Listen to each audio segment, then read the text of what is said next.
It is granted only to the heart that abounds with integrity, trust, generosity, and love to realize true prosperity. The heart that is not possessed of these qualities cannot know prosperity, for prosperity, like happiness, is not an outward possession, but an inward realization. The greedy man may become a millionaire, but he will always be wretched, and mean, and poor, and will even consider himself outwardly poor, so long as there is a man in the world who is richer than himself. Whilst the upright, the open-handed and loving will realize a full and rich prosperity, even though their outward possessions may be small. He is poor who is dissatisfied, he is rich who is contented with what he has, and he is richer who is generous with what he has. When we contemplate the fact that the universe is abounding in all good things, material as well as spiritual, and compare it with man's blind eagerness to secure a few gold coins or a few acres of dirt, it is then that we realize how dark and ignorant selfishness is. It is then that we know that self-seeking is self-destruction. Nature gives all, without reservation, and loses nothing. Man, grasping all, loses everything. If you would realize true prosperity, do not settle down, as many have done, into the belief that if you do right, everything will go wrong. Do not allow the word competition to shake your faith in the supremacy of righteousness.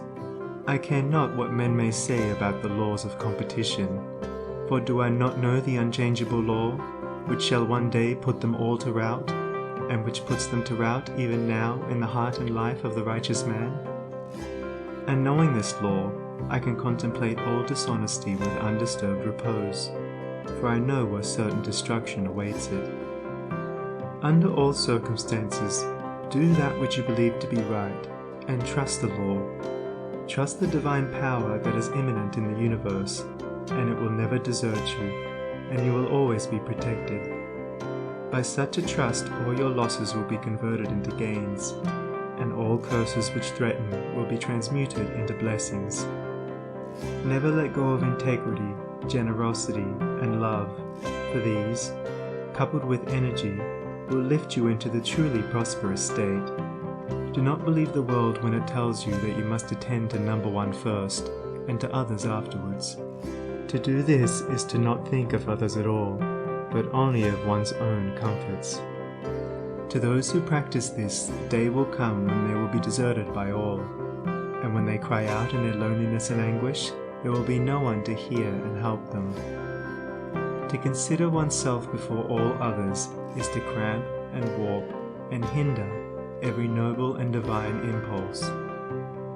Let your soul expand, let your heart reach out to others in loving and generous warmth, and great and lasting will be your joy, and all prosperity will come to you. Those who have wandered from the highway of righteousness guard themselves against competition. Those who always pursue the right need not to trouble about such defense. This is no empty statement.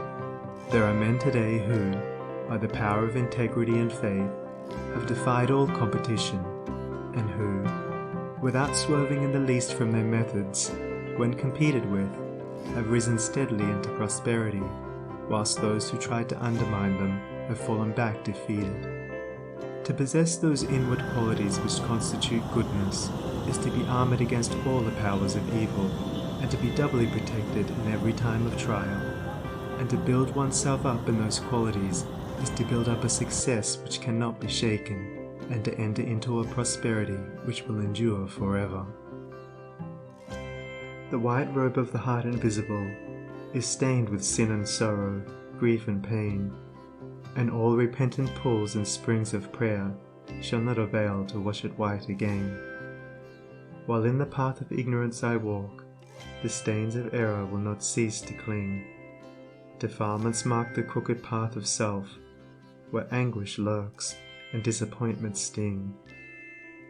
Knowledge and wisdom only can avail to purify and make my garments clean, for therein lie love's waters, therein rests peace undisturbed, eternal and serene.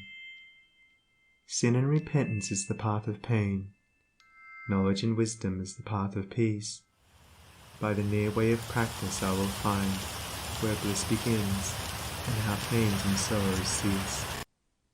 Self shall depart, and truth shall take its place.